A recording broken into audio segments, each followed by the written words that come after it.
Guys, আসসালামু আলাইকুম। আজকে আমাদের গ্রামের দৃশ্য দেখেন, অনেক সুন্দর আমাদের গ্রামের দৃশ্য। সবুজ শ্যামল ধান ক্ষেত, আবার এই ধান কয়দিন পরে সোনালী খেতে ভরে যাবে।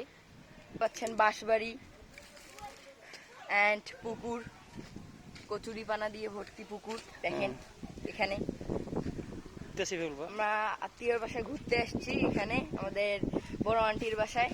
তো আমরা ফুল ফ্যামিলি নিয়ে আসছি।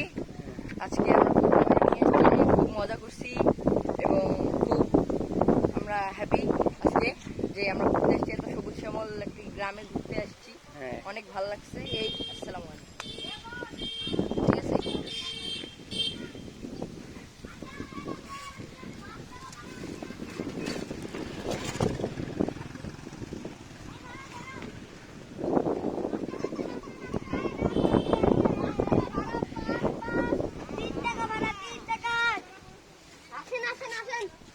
আসবো।